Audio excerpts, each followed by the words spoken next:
Hello, everyone. Welcome back to the channel. This is John and Jenna with Flippin' Ain't Easy. And hopefully, everyone had a decent weekend. As far as just things in general, I guess the weekend went fine. But as far as sales, um, we started off really good. Friday was what they call a banger, $885. It was our second day in a row. Yeah, she left the live on the other. But it was our 880 some odd day in a row. Thursday was 894. And, after Friday, I was thinking, okay, it's probably going to be a pretty good weekend. And here comes Saturday, 241. Here comes Sunday, 194. And then today's no better at 174. So just really tough to gauge. It's almost like something's happened. And I've also watched some channels, and they were talking about how they had a pretty slow weekend. So I don't know really what is going on, how much of it is related to the buyers out there just slowing down, or how much of it's related to the problems that we're seeing on the site. Probably the latter. But as far as the title of this video, and just an observation that I've made here, I'm sure many have made it as well, but there's no real rhyme or reason for it. But there's been a definite drop off in impressions. So, same type of items I'm listing and selling. Friday, you would think with an $880 day, I'd have really great impressions, but my impressions fell off 31%. Yet I had an $890 day. Saturday and Sunday, I had more impressions than Friday. And I had, as you know, around $200 days. Don't know what it is. I mean, I'm looking at the trends. It did this earlier, actually later part of July. Same kind of thing with the impressions. But yet my page views are up 137%. Now, there's a couple factors here. We're dealing with a smaller store size. My store has gone down from 300 listings to hovering a little bit above now 200 listings. And, it's one of those things where I can't explain it. Less items equals less page views, less, impressions. Yet here we are. Now, a lot of people scoff at the idea of looking at these reports. Myself, I think if the information is correct, then it is a good way to kind of just see how your items are impacting in search, and if you're getting a conversion rate from search to page views, and if you're sealing the deal by having a good listing with page views into a sale. But I'm really doubting that the data that we're getting is accurate. Now, would that surprise anyone? It doesn't surprise me at all. I mean, based on the amount of things that are happening on eBay over the last three months. I don't know. I mean, I really can't complain, and I'm not here to complain about it. My sales this summer have been higher than I expected. So I guess at the end of the day, it's all about that, rather than all these nonsense numbers that may mean something. But I guess if you're one that's tied into the data, don't get too worked up on it, I guess is what I'm trying to say. And just know that the data may be inaccurate. And at the end of the day, are you making sales or not? That's what should be important. And if you're not making sales, yes, you're tempted to look at the data. There's days that I come on here and I look at the data when sales aren't good, because I want to see what's going on, right? But at the end of the day, I mean, what is it really telling us? We're dealing with a broken product, and we're just trying to navigate through what's called eBay, or what's left of eBay. And I'm just kind of getting curious as to why a lot of people are reporting that this last weekend wasn't so hot. And which gives me, if it's not my fault, then hey, I'm not going to worry about it, but if it's something I'm doing wrong, then I want to know about it as well. So how are your sales this last weekend? How many people are giving up on eBay altogether? I'm not. It's broken, very broken. But as long as people are here buying, then I'm going to continue selling on the platform. My glitch of the week, I'd say, is if you're trying to utilize the Markdown manager to do Markdown sales, if you're trying to, there's a filter when you're setting up your Markdown sales that allows you to go in and set a range. Like I want to put on sale, this particular sale is for anything up to $50. So you put $50 as your max, right? And then once you set those boundaries, you go in and you launch it, and then your sale launches, but it disregards that data. And that's what's happening to me. I've set multiple sales, and you go back in the edit, it's gone. And I can tell you what's happening is, like, I have a $150 item. My sales are anywhere from 0 to $99.98. So anything $99.99 and up, I don't want to be marked down, because it based on the sold comps, they're going to sell. They don't need to be marked down.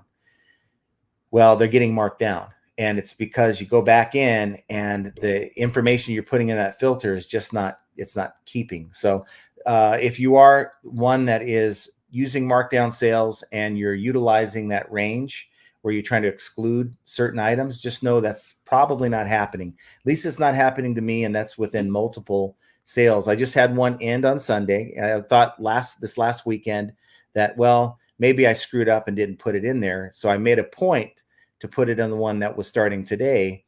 And of course, the one that's running now that launched this morning is doing the same thing. So no surprise here, but it's a small glitch, but it's one that can affect a lot of people if they're not aware of it. So just keep that in mind. So let's see who we have here. We have Sylvia Hunt. Happy Monday, all. I love this channel. Well, thank you, Sylvia. We love you, yes. Sylvia. Thanks for being here. Victor Wawiorka says, hello, gang. And then Andy says, Andy from Indiana in the house, what's going on at FAE family?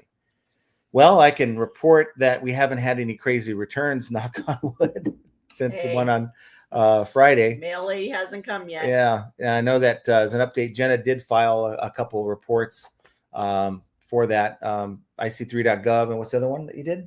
Inspector General. Yeah, and then I think that's at the post office. Yeah.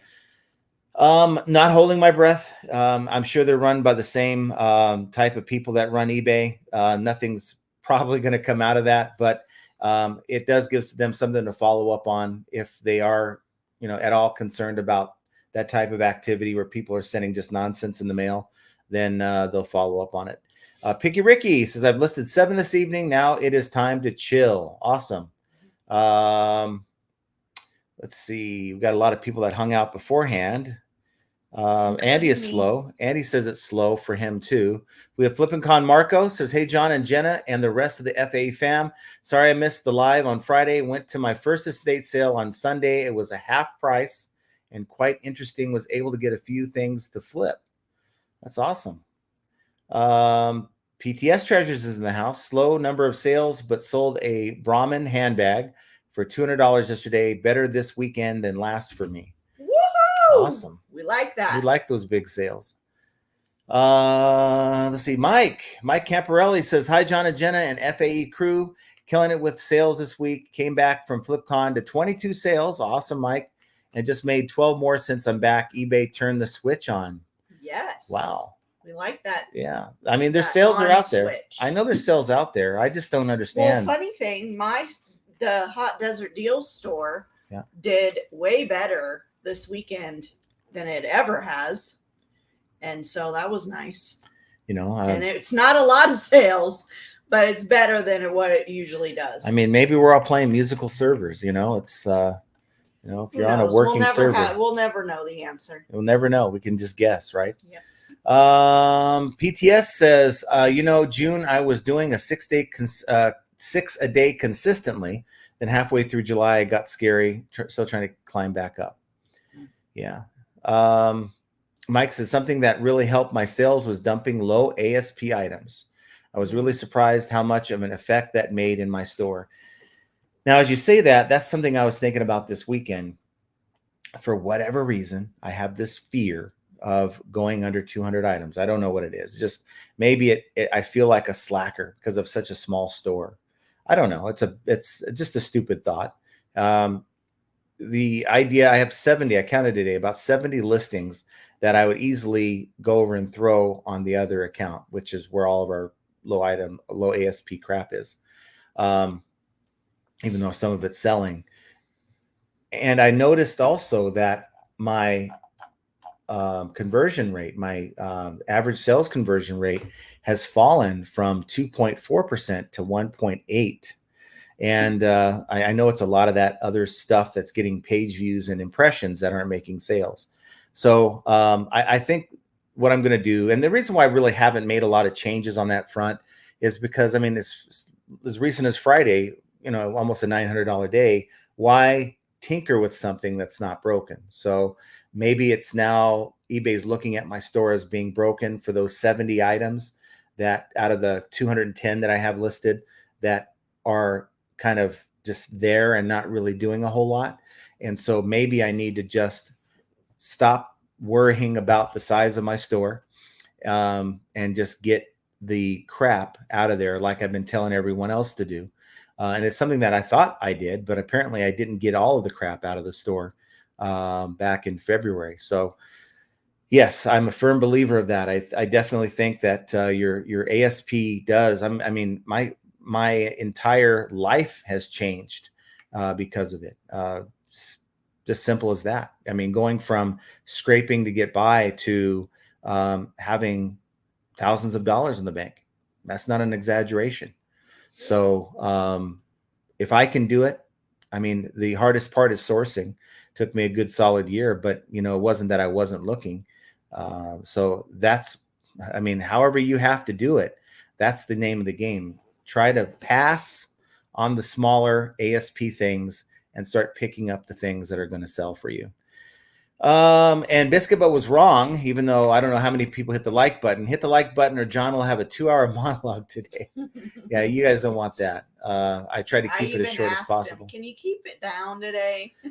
Yeah, and we try to set the tone for the conversation. So that's why we try to have something up front rather than just coming on here and not having a whole lot to talk about. Try to at least get the conversation started. Pretty much, you guys and your sales, what are you seeing? Told you how I'm doing, and I'm very curious to know how your sales went as compared to what you have done this summer. Not, maybe you've done a little bit better, maybe you've done a little bit worse. Maybe in the scheme of things, it still sucks, but or it's still great for some of you. But I'd like to know if your sales are up or sales are down. PTS says, I'm going to dump a bunch at my neighborhood garage sale in a couple months. Being with all of you, I've learned so much. Well, awesome.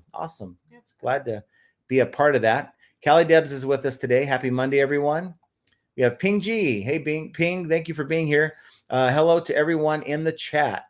And let's try to skip down a little bit. Flippin' Con Marco says, I used my AI for my past few listings, and it's not that bad. I did proofread before posting, had to tweak a few words, but other than that, it's okay. Save some time. Yeah, you got to just get rid of the words that make your listing seem a little fluffier than it is. Like, oh, this could be a possible return if they think it's like excellent condition, right? And it's not excellent condition. And only on this show, only on this live stream, will we have a man we call Larry that is actually named Todd. So howdy, Larry Todd Roman here. The man of many names. Yes, he's How did that even get started? Because I thought he was a Larry because it just. Oh, okay. I don't know. It just somehow it just seemed like a Larry to me, so I called him Larry. But he is the best YouTube hand model on YouTube. So. Ping G says, thankfully, it was cooler the last 2 days I spent at Disneyland with the grandsons. Oh. Even sprinkled on Wednesday. Yeah, wow. We're supposed to get some rain starting, I think, Thursday. So. That had to have set you back. just going to eat at Disneyland. You got to make some sales, girl. Joe says, howdy. Thanks for being here. Lenny K from less humid New Hampshire. And well, that's good. Devin waking up. Well, thanks for waking up to be here. Jovial says, hey, what do you say, FAE fam? Not much. What is today? Is today any special day? I'm surprised you haven't told us that in a while. I know. We need to know. Let's see. Biscuit Butt says, Marco, I don't use AI, but I entertained it by reading. It does put an extra modifier in descriptions than it should. Definitely need to babysit them before listing. Yes. And if you're using Chat GPT, you can give it instructions. So eBay has its own version, in the app, whether it's Android or eBay. There's no way to give that instructions. You can undo and redo it, and it'll reword it a little bit. You can try that. That's a little hack. So if it comes out with the description you're not happy with, just undo it and do it again. But if you're one that likes to list on the PC, you don't have that tool, but you can have a Chat GPT. It's under openai.com, and you go in and sign up for a free account, and they'll give you like this sandbox you can play in. And basically you can go in and say, write me a optimized item description for eBay search, right? SEO search for the following item. And then you just put your title in there. Okay. And then it'll go in, it'll make its thing. And then it'll say, okay, going forward, please do not mention description or anything else that they've mentioned about your item. And it'll say, okay, I'll stop doing that. And then you just paste the next title in there, and it'll know that you're talking about creating an item description. So you don't have to keep asking it to make an item description. You just put the title in. That's what I do. And well, that's what I did when I was doing those records. And it was pretty good. Once you got it to calm down with what it wanted to say versus what you wanted it to say, you can also ask it to put it in bullet format. So if you don't like the fact that it's like a 2-paragraph novel, what? A sale? Wow. I sold an above ground swimming pool automatic vacuum cleaner for $45 plus shipping. Wow, that's pretty good. Probably cost me about $5. Yes, I can.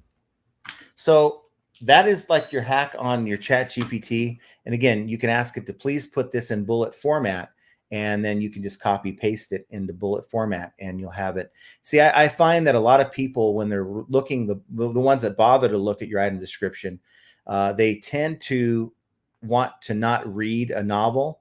And if you can actually put it in bullet format and maybe highlight the first like 3 words of each bulleted whatever is being said, I think that also will catch someone's attention. You'll see a lot of that on Amazon too as well, where if you look at some of these items that are being sold, they're in bullet formats, and some of them are either in brackets or they have highlighted text for their first few words. Okay. Oh, here we go. Jovial says, happy National Bargain Hunting Week. Well. Interesting. Look at that. Yeah. We're going to ASP on Sunday. ASD. Yeah. Average sale price on Sunday. We're going to ASD, not ASP. ASD. Tell me you're an eBay seller without telling me well, you're an eBay seller. Here's the thing. It's a thing we go to twice a year, and we go there. It's where all the wholesalers go, and we probably aren't going to get hooked up with anyone from wholesaling. We actually did meet up with, the last time we went, we met up with one of the liquidation companies. I think that was via trading. And, we checked out and talked to them about the things that they had. But we really go there for the other stuff. We go there for the CBD. You guys, I got to tell you, I wasn't a believer of that stuff. But, as you get older and you get aches and pains, man, that stuff works. And, all it is how I can sleep at night. I got to tell you, some days you just need it. And you can pick some up there. So at a good price, you can pick it up all over Vegas. But if you're trying to get it at a good price, we get it for our dogs because they have the stuff for dogs. Yeah. The 4th of July is a mess here. New Year's is a mess here with the fireworks. For anxiety. And their anxiety is through the roof. So it really helps them. Yeah. And you can get the stuff with THC in it. We, of course, don't do that stuff. But I got to tell you, you can catch some pretty good deals there. And it's just a fun little day to walk around and check stuff out. Lilac Seller Meg says, hello all. Thanks for being here. Hi, Meg. We have Keena is in the house. Thanks for being here. Back. We have NPC Oasis. Thanks for being here. TikTok, always good to know the data. It is. I think it's just, all these people want to talk about, well, look what Walmart does. Look what Target does. It doesn't do yourself service to compare yourself to a brick and mortar in any aspect of the business. But I got to tell you, any business out there that treats it as a business knows their numbers. How many people here know what their sell-through rate is? So if you sell something for $100, let's say you have a $500 sales day, how much is that going to your pocket? How much is that going towards eBay fees? How much is going towards your labels? How much is going back towards your cost of goods? You got to have an idea of where that is, because I mean, if you are operating under a 20% margin, then $300 a day ain't that great. It's what, like $60 in your pocket. So you just got to really know what those numbers are and what your sales data means to you. Let's see. Biscuit Bus says Roman will be here once Tommy takes the shackles off him when he gets 100 shows listed for him. Shoes listed, yeah. Okay. But looks like I need to share my Hooked on Phonics subscription with Archie. eBay for life. The eBay struggles of an eBay seller says, hi there, John and Jenna. Hi there, FA fam. Hope everyone Monday has been productive for everyone. Productive, yes. Did a lot of listings out in the garage. Not really as hot today. So thankfully, we're about 10 to 15 degrees cooler than what we normally are in August. Getting a lot of thunderstorms rolling in, and we're going to get a lot of rain. We got a little rain yesterday, right? Yeah, a little bit of rain. Chastity Grant says, my weekend sales were amazing. Yes. That's good to hear. Rain Gallardo says, hi, hope everyone had a great weekend. And then Westlake Market says, my sales were up very good. That's awesome. I love to hear when you guys succeed. Yeah, honestly. And it's hard to say. Maybe it's item specific. Maybe the type of items that Westlake is selling, Rain is selling, just are selling well because it's just a different type of item. The type of things that I'm selling right now, I'm selling a lot of things that are outdoors-ish. So, a lot of gardening things, a lot of that. And maybe people are just saying, you know what, I'm kind of done with the gardening. Summer's kind of getting close to an end, and it's time to get ready for, the fall. And they're not so concerned about being outside anymore. I don't know. Savage Picker says, hello all. Took a trip this past week, so I had my store on time away. Only had a few sales while away. Had 3 small sales today. Well, at least it's still selling. Well, if it makes you feel any better, I've had 2 small sales today. No, actually, I have 3 small sales. We actually had 1 before our shipping timeline. I had none. So actually, make that 4. Actually, wait, look. I had 4 today. My bad. I had 1 sale. Yeah. I sold a hat. Yep, I sold a Weber. It's a porcelain enameled cast iron grill cover, or the grill surface itself. Got $70 plus shipping on that, and then here goes one of those lithium batteries for an Ego 56 power. Whatever kind of tool you want to use. This I think came off of a one of those weed whackers or whatever, and then yeah, that's what they call them, weed whackers. It's just an odd name. Yeah. Nothing like a good weed whacker in the morning. Of the weeds. Victor Wawiorka Jr. says the Markdown manager is garbage, super clumsy, terrible design. And also it's just the execution. It's just not working right. I don't want my items that are over $100 to be on sale. And here they are. I'm looking at my store and I'm like, why is this item on sale? Now, of course, I'm sure it's going to help it sell, but I'm sure at some point I can get full ask for this, and it's going to maybe lose a little bit of money in the long run. Larry Todd says weekend sales are steady. So that's good. Steady's good. Biff says my traffic page is total nonsense. Nothing correlates. The data is FUBAR. It just doesn't make sense. How can you lose impressions, meaning that your items aren't being shown in front of the buyer as often, right? That's going down, yet somehow your page views are going up. And I'm not upping my promoted any higher than 10%. That's been pretty much the same for the last 2.5 months, that number. So what's giving here? What's changing? And again, if the numbers are false, I guess I'm just trying to read into something that's non-factual. But if the numbers are correct, what's changing? Eddie Estrada says, yeah, poor sales on the weekend. I've begun cross-listing. Should have made my whole store on Mercari Poshmark by the end of the month. And Bonanza's active at 30% since everyone says sales are rare there. You know what? I did do something, except I haven't checked Bonanza, but I did something about a week ago with Bonanza. I went in and I tried one of their little deals where you go in and say, okay, look, I'll give you an extra, or I'll give you 9% or whatever it is if we can get some sales going here. I haven't had a sale there since May, and I still haven't had a sale since May. I'm looking right now, and my selling dashboard is nothing. It's crickets. And that's upping the membership level to where you don't pay. Of course, you don't pay for anything until the item sells, but I guess they're saying, you get X amount more impressions on their site. Problem is, unless they're pushing these out to Google search, I don't think anyone's looking to Bonanza to buy anything. That's the problem. And that's kind of where eBay's heading, I'm afraid, because, eBay does do advertising for certain categories, but, it's just one of those things where if they don't start getting Gen Z involved, which they kind of hinted at with the design of the website they were talking about, but they don't start getting better advertising out to get more people on the site and stop losing buyers, they might be a bonanza in 5 years, and that's pretty sad.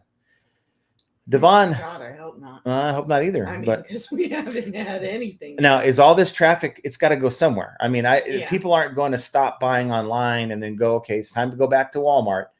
No, I think with COVID, it really showed a lot of people who were hesitant to buy online that this is definitely a way that they can save themselves time, money, sometimes with free shipping, and it's just more convenient.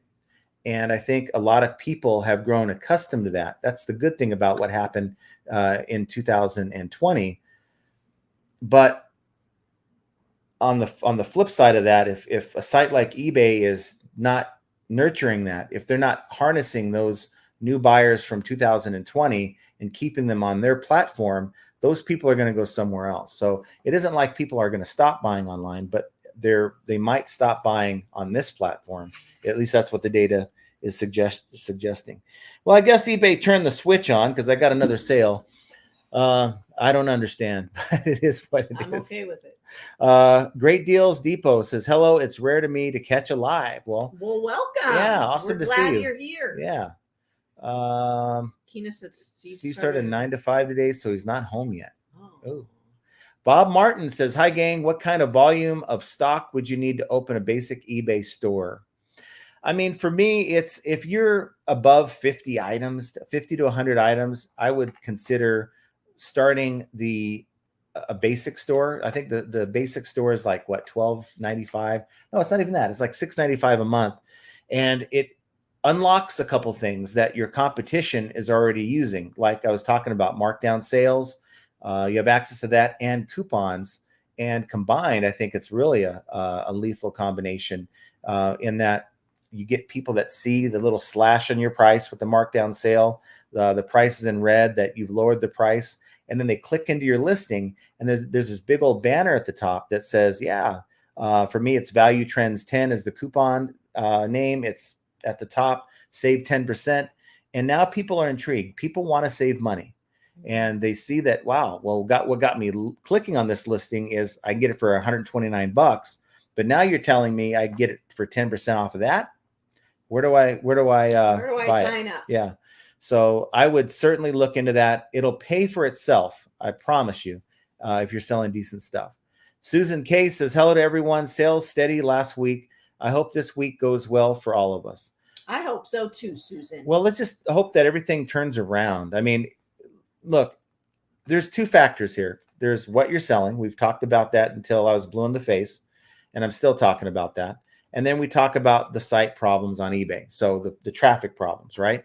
So, for me, is eBay going to write the course before Q4 so that we don't have these issues? I don't know. I have my doubts, but all you can control is what you're selling. So you got steady sales.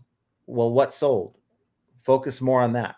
If you have stuff like I've got stuff, like I told you, those 70 items that really need to go, well, that's in my control. eBay is going to allow that to sit on the site. They're not going to remove it for me. So I need to start paring that down and getting that off of this account. So that's what I can control. And in doing so, I think I can maybe improve a lot of these things that I think eBay calculates into my account health, which calculates into my search and my best match results. You know, maybe it's keeping some of my items from being on page one, just the fact that I have a slower conversion rate, and that's what concerns me. Jackie's here with us. Thanks for being here. And then Eddie says, picked up some iridescent Converse for $12, valued at $100 a day, and some Jeffrey Campbell suede boots for $20, valued at $80. Iridescent Converse. Those sound cool. Now, be very careful though, because I find, especially with like shoes, you know, what may be, you know, when you say valued at, right? That sounds to me like MSRP, and MSRP is just kind of an inflated number that a lot of times even the brick and mortars don't follow. Yeah, MSRP $99.99. They might have it on sale for $80, right? But he may be saying that that's what they're selling. Well, for. Right. So if you're saying that you picked it up for 12, but the comps show 100, now that's a different story altogether. That in itself is what we're looking for. Soda City Flips. What's up, y'all? How is everyone? Doing good. And I swear that looks like Deadpool every time I look at it. Let's see. Devon says, I have been getting rid of low API. What's API? I think I know what you mean. ASP, I'm sure. Glenda says, hi, John and Jenna and all the FAE fam. Thanks for being here, Glenda. Andy says, I think I'm going to have to break down and take out all small ASP items out of my store. Also see what happens. I mean, it can't hurt. I mean, it can hurt your small ASP sales, but how much of your bottom line is tied into small ASP sales? Right. And you can do what we do. Have a backup store for that. I just think that my intention was to have all those ASP items gone. But and I probably should have did that when I had 300 plus items. It'd been a lot easier, but I am still selling some of those small ASP items on this main store. But I really think it's hurting, getting a lot of dedicated impressions and page views for those listings without a conversion. And that's hurting my other listings. I'm certain of that. But how much more am I going to get? Like Friday, $890. That would have been $1,000 day. It's hard to say. But I'm constantly looking to improve things and looking for weaknesses. If I had a weakness to point out in my store, well, that was a payment for the item. I was going to say, like, what? I mean, all you guys got to do is hit the like button. You're going to get that same noise in the next 24 hours. You never hit the like button. I am the like button. Stupid. So lame. I know it is, but you know we got to keep it entertaining. Masters Maniac Mexico says, I'm facing the slowest sales since I'm on eBay, looking basically into everything from titles to prices, up likes for your channel, but nothing so far worked out. Did indeed hit the like again. Saludos. Wow. Yeah, let's put it in the air. Let's get him a sale, guys. We're sending you the vibes. Get him a sale. Sales. I mean, any sale at this point. Yeah. Purple Cactus Sales says, hello, continuing with fantastic high dollar, high profit sales on eBay, listing every day and ended low dollar items listed in store, which increased sales. I'm a huge believer in that. I really, really am. You guys. That's why I want to knock out that whole freaking hot desert deals store. That's like that's a clearance store. That's a clearance store. He wants to keep it. I just want to get rid of it. It would open up so much room in the garage if we just purge. I want to keep it only until April because I forgot to cancel it before they renewed my store. That's your fault. It's a fault, but it's still happening. So I can't go on. I can't call eBay and say, look, I admit it. It's my fault. It's not your fault. I forgot to cancel it. Will you let me out of this store? They're be like, no, we're going to charge you whatever it is. So if I'm paying for that and I have the items in there, might as well just let them sit. Clearance store. We're making about $1,000 a month in sales. I don't know about that. Yeah, I think about that. $500 to $1,000 a month. We actually had a couple of $1,500 months on that store. Now it doesn't seem like a lot, and that is not what we're taking in pocket. That's your cost of goods, your shipping, your eBay fees, and all that. Again, operating at about a 50% margin, but I mean that pays some bills. So why not keep it? It's not like we're not making any sales. So I think that's kind of a good place. I think it's a good thing for a lot of people, if you're considering it, to have a second store have a main store, and then maybe have a clearance store where instead of throwing everything away or having the yard sale where you're going to dump it for $1 anyway, well, why don't you just go in here and list it at a competitive price and just move it, get rid of it, but don't let it bring down your main store. That's kind of the reason why we have. I mean, when your items get to be $2, $3, there's no more. You can't give anything more than you have, and it's some of those items are really pathetic. But I promise you one thing: you're going to go and put all that stuff out in a yard sale and sell it for $1 or $2. That's fine as long as they just take it. Okay, and you can do that still. There's no shipping. There's no fees. Right. And then once the items are sold, go back and adjust what's in that store. And, I just went and raised on some of the prices, because the comps had changed. So I changed the prices and made them go up. And then I got 2 sales out of it. Right. At the higher price. Now, why do you think that is? Why do you think that is? Because it basically is refreshing the listing, I think. I think some people, they see a low price and they think something's wrong. Well, I think they think something's wrong, and they just instinctively move on to the next listing. I think you can scare buyers away. Now, I'm looking at this. That's not my fault. I'm not the one putting them that low. We have a discount, a store sale, and then we have the coupon. Right. So if you apply all those things, they're paying $2, $3. Well, what I found out is I actually went in when I set up all these discount. I set them up for 2-week periods. So I set them up 6 months in advance, and I planned everything out so that in the summer we were offering not 10% but 20%. Right. So I'm finding out that a lot of the stuff that we're listing is being sold at a 20% discount, and then people are hitting it with a 10% coupon. And that really brings the price down. Now, look how bad this month has been. So this is Hot Desert Deals. And we're talking like every other day, like no sales. And then when we do have sales, it's like a little blip right on the chart. Last 31 days, $738 in sales. Now, last 90, $3,000. Today, only $68. And the last week, $375. Now, for a clearance item store like that, I mean, one that'll pay your bills. I mean, your basic bills. I don't know about you. My electric bill, I just paid it, was over $500. That's out here in Vegas. I know it's cheaper than some other places like California. But if I can pay that just for having crap in another store, not my main store, then to me, I think that's certainly something that I'm okay with. I'm not going to lose sleep on that. Andy Reno says, unfortunately, I get all of the out of my store. I'm not going to have much of a store left. Well, but that's okay. So you have to build on something. So the next time you go out and source, you're not going to go buy that same, what I think you probably meant, chit. Crap. Crap. Okay. You said C. Okay. But why would they blank it out then? Or he did. He's just trying to be courteous. Nonetheless, build off of what you have. So look, you can't do anything about what you sourced yesterday or the day before or last year. All you can do is what you're going to be buying from here on out. So that's kind of been my focus since February.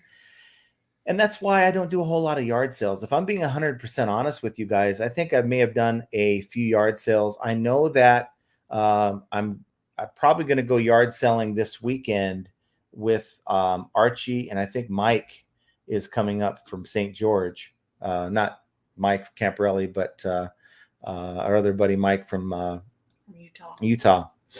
And I haven't done a lot of yard selling because the stuff that I'm buying right now is like less than $10. I just listed an item that probably should sell. Yeah, I listed an item that I bought for $11 last week, and I'm certain this thing, I have it under price, is going to sell for about $175. I think I want to revisit the yard sales once they start back up again out here, though, just for Hot Desert. That's what we're gonna. That's the sourcing method we're going to use for the other store. Yeah. For the main store, it's still. And I want to try an estate sale. Right. I know I said I don't like them. However, I'm going to. Sorry about that, guys. Sorry. We got a dog that thinks he's a Chihuahua. Yeah. Sorry. I know I said I didn't like estate sales, but I've been watching some YouTubers that have been doing some estate sales, and they're pretty good. So I just want to at least go experience it one time.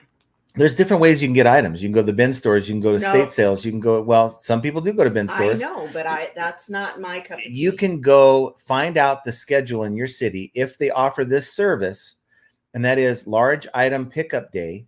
And in Vegas, every home has one every 2 weeks. Okay.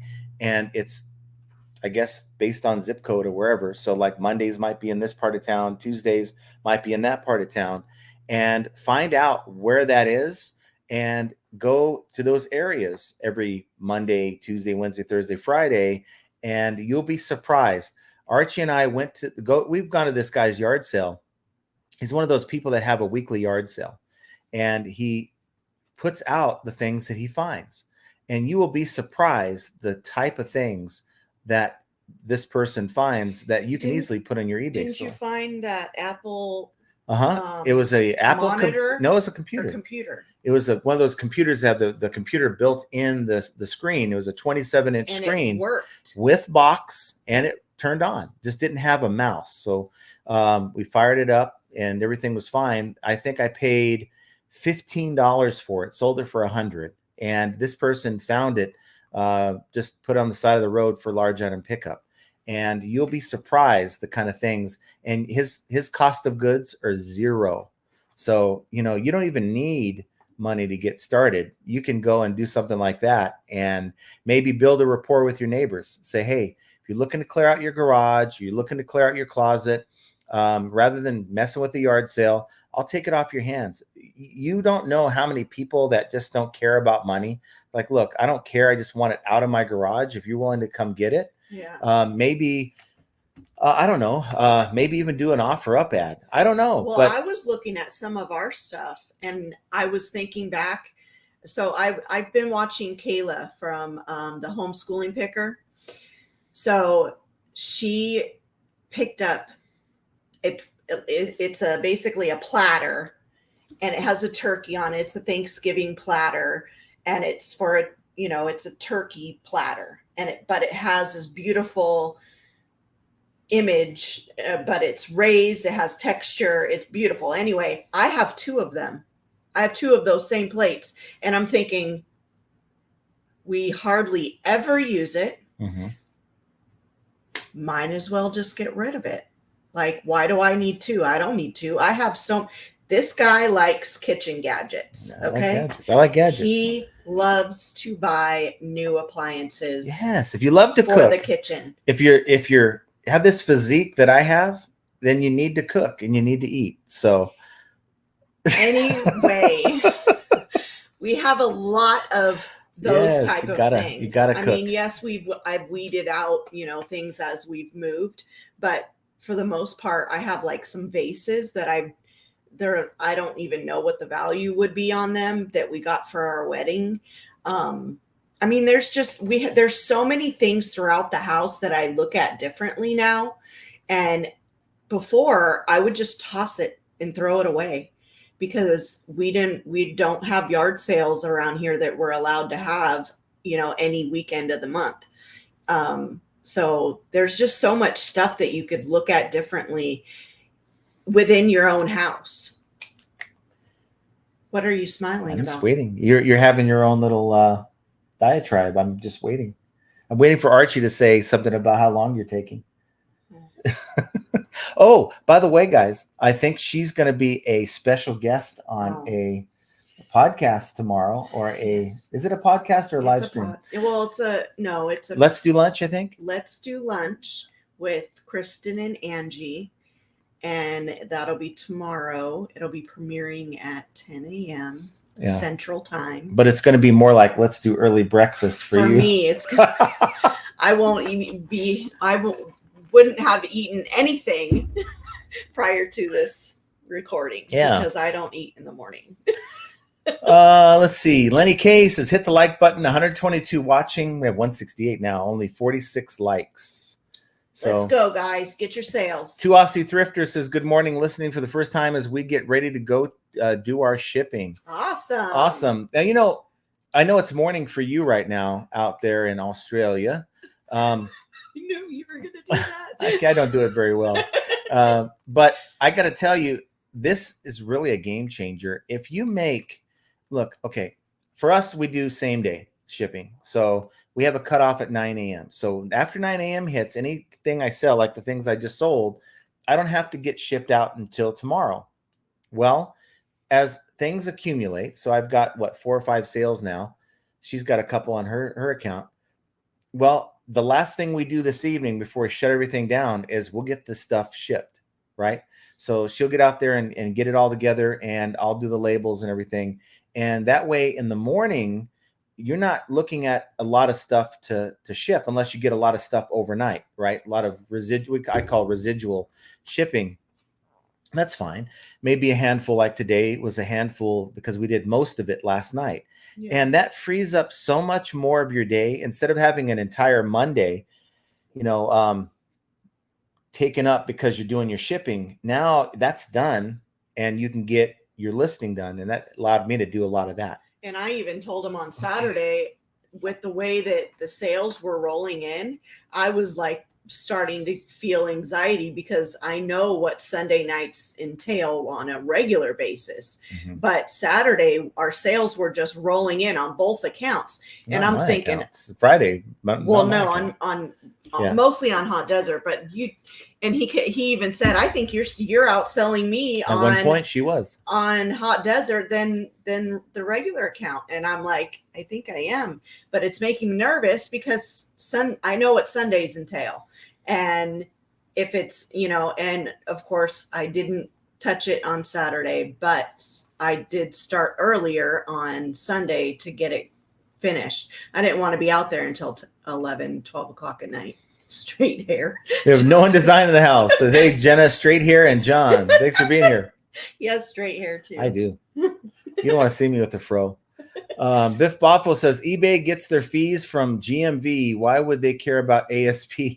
They aren't the ones that have to do all the shipping. That's on the seller.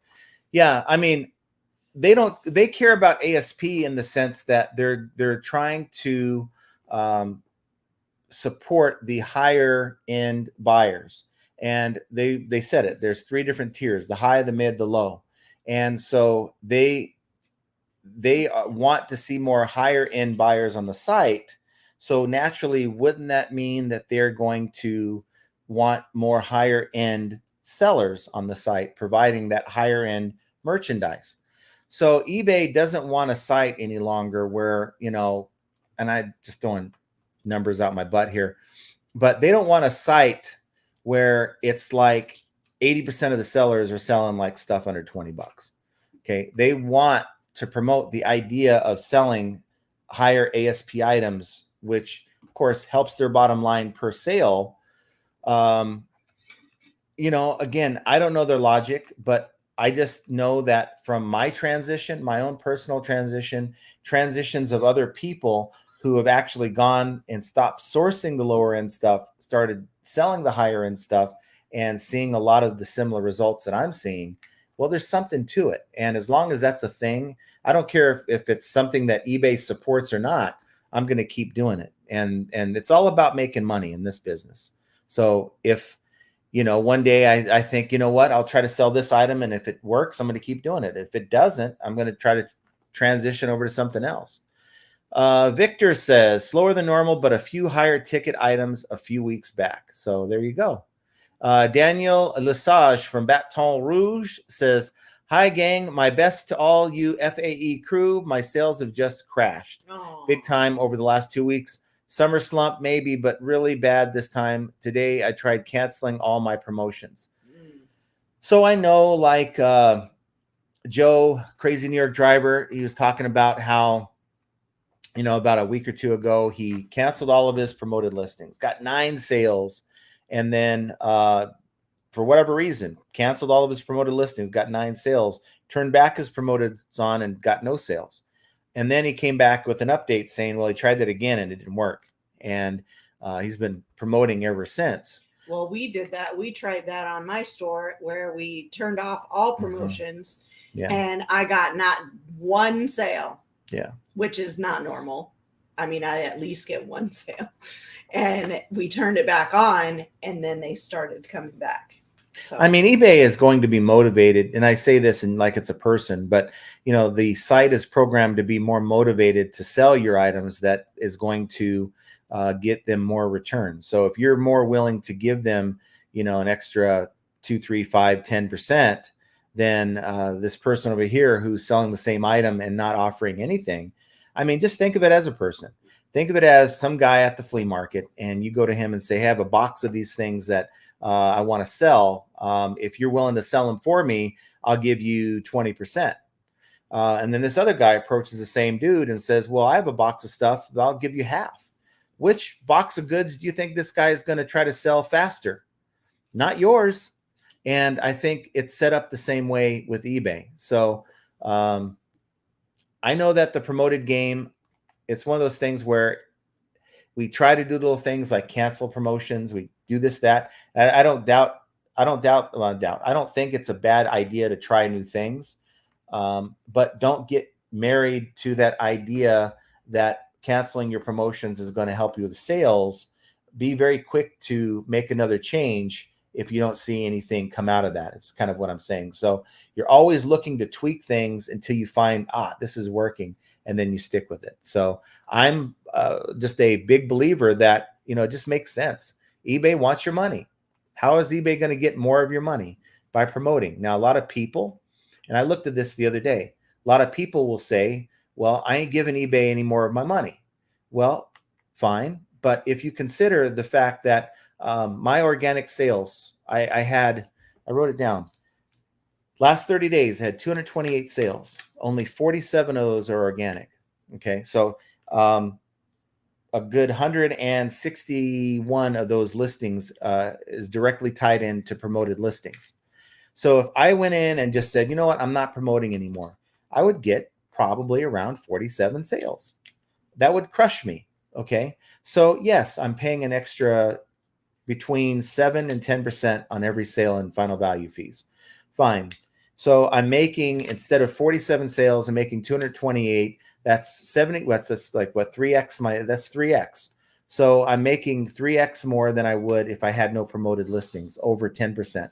I mean, the math is there. It supports that you should be utilizing promoted listings in some way, shape, or form, and not taking this hard stance of, I'm not going to use promoted listings. I mean, either you're here to make money or you're not. And yes, I think sometimes we think saving money is a way of making money, but not when it comes to this. When it comes to getting your items out in front of other people, if you try to save a buck there, it's going to cost you in sales, guys. Save a buck on your sourcing. Save a buck on your supplies. Like, check out the GyroPack link down below. Save 10% on your bubble mailers or your poly mailers. That's a way you can find different ways to save money. Don't do it with your selling fees. And then, of course, don't overdo it either if it's unnecessary. Now, eBay will try to have you believe, as they suggest when you're listing these items, that, oh, here's a suggested 12%. Here's a suggested 15%. You need to figure out what your line is and don't fall into that trap. It's a trap, guys. Will you get more sales because of 15%? Maybe. But if you're doing just fine at, say, 5, 7, or maybe 10% max, for me at least, I'm happy with those sales. There's no need to go any higher. So you have to figure that out for yourself. But I really think if your goal is to make money on this platform and you're avoiding promoted listings, it's a mistake. Now, I say that because some of you out there don't need promoted listings. You have one-of-a-kind items, low competition. Think of promoted listings, and I've said this many times, but I'll say it again. Think of promoted listings as a way of separating your item from your competition. So it's totally tied into competition. If you have a lot of competition for the same item, you're going to need promoted listings. If you don't have a lot of competition for the same item, why would you use promoted listings? So, you know, it's like having, It's like saying this is the only kind of soft drink in the store is Coca-Cola. Okay. Why would they bother to pay the store extra money to get their items up in front of the store when they have no competition? The whole reason why in the store they pay the store more money to get their items on the end of the end cap is to get their items out in front of the buyer before they go and find the other brands. Okay. So that's the whole idea of promoted listings. So I think that the message eBay's trying to send is that everyone has to promote, and that's not the truth. But if you have high competition and you're not, you're really fighting an uphill battle, I think. And your competition is going to get those sales. Devon says, getting hot here, hundreds this week. Ooh. Yeah, this is the worst time of the year for me. It really is. I like the fall and the spring out here. It's really, really beautiful weather out here in the fall and the fall and the spring. You said it 3 times. I know. I'm talking too fast. I'm talking faster than I can think, and that's a problem. Let's see. Devon says, I use AI, but I can change wording on it, which is nice. And then we have JP says, John and Jenna, eBay gives the buyers a rating system, and most sellers get a 4.8 for shipping cost. We as sellers don't make up the price. Your thoughts? We as sellers don't make up the price. So the buyers rate your shipping, I think, up to 5 stars, right? But I'm not sure if they rate it based on shipping costs. I think it's more of shipping like speed. It's shipping speed is what you get a 5-star rating for, and a reasonable shipping cost. Okay, there it is right there. I have 5 stars on here because what I do is I believe in most of my items either having a calculated rate, which means that that's what the buyer has to pay based on where it's being shipped to, or I try to do a hybrid model where I know that it's going to be a little bit more than what I'm charging, but it's a way to get the buyer attracted to what I'm selling it, because it's when they're sorting it, it's price plus shipping. So I want to keep that as small as possible. Now, if you're gouging people, if you are selling a $30 item for $10 plus 20 shipping and it only costs $10 to ship, you might get some people that are like, they charge me $20. There's no way this is $20. And when eBay asks them to rate you, they're going to rate you with less than 5 stars. So you just got to be very careful with that. Thrifty Loon says, I'm here, guys. Hi, John and Jenna. Thanks for being here. You're here. And look, it's Roman. Our favorite picker from Cleveland, Roman's in the house. Archie realized that being friends with me and Tommy will get him far, and that he will never get invited to Trash to Cash podcast or be on any panel at reselling events. Well, guess what? Well, Roman didn't invite us to his little, Cleveland fire pit. Yeah, that looked kind of fun. It's so pretty there. Yeah, Roman had a little live stream from this another reseller's house, right? It's like this nice house that had it's just green land. They had all this everywhere. Land. It was really, really nice. But we don't have any greenery. But with what Roman says, I'm not going to get invited to Trash to Cash or any podcast anytime soon. So Archie might have a better chance than I do. Sylvia Hunt says, Johns, who's your helper to your side? Beautiful. My helper to my side. This is Jenna. Aww, what other helper do I have? You, I don't have any other help. Henry Squaw. Howdy, John, Jenna, and chat. Behind but here. Well, welcome to the club. I'm behind as well. What else is new? Susan says it's National Social Security Day. My. Is that right? I'll have Jovial double check that. Ping G says, daughter paid for everything. I had 50%, 40%, and 30% coupons off meals. 10 coupons for free snacks, ice cream bars, churros, popcorn, perks for being retired after working for the Mouse for 20 years. Wow, that's awesome. Well, feel free to send some our way. Well, we like Disneyland. My cousin works at Disneyland. He works at night during when the park is closed. Yeah. So I know that when they closed our call center, a lot of people that went to back in 2019 went over to the Disneyland call center out there and had a lot of cool perks, but no, thank you. I'm glad I made the move that we made. It's something that I probably didn't think was going to work out as well as it did in hindsight. Yeah. But I'm glad that sometimes you got to take risks in life. And this is one of those that we took. Thankfully, we had a little money behind us so that if it didn't go well, we had a little time to find jobs, but we didn't have to go that route. No One Design says, just an observation. The room looks a lot cleaner than previous lives. Oh, thanks. You know what? No One Design, he sees everything. He's not if seeing... my paint on my nail is chipped, he sees it. If there is something on the ground, he sees it somehow. See, the one live, I happen to have my level and my power tool over there on this little table where the scale is. Yeah. Because I was trying to, before the show, lower the camera, right? And I'm like, oh crap, I was scrambling around. You'll know when you see stuff on the room sitting behind me that, yeah, John was scrambling before the live stream, because I generally, today I kind of had time to turn the lights on, just come in here and just kind of relax for 10 minutes. Normally I don't. Yeah. Anytime Picker Roman says, even though Archie promised me that if I ever get mentioned on YouTube, he'll be the first one to send me money for all my hard work. And we have got Groovy Movies down under. Does a neutral feedback halt sales? I recently started up a store 2 months ago. Sales have been good, but since a neutral feedback 3 days ago, my sales have stalled from 10 a day to nothing. No, it's not going to do that to you. I think that, look, anytime you get neutral, it doesn't count as anything. Negative, even a negative won't stall your sales. I think, though, it does kind of put something in your account health part of the equation, which is a very small part of the equation. And we all have our own hypothesis, like, wow, I'm not getting a sale. I haven't got sales. Like, I probably thought myself the same way over the weekend, having, Friday out doing both Saturday and Sunday. I'm thinking, oh, what did I do wrong? Right.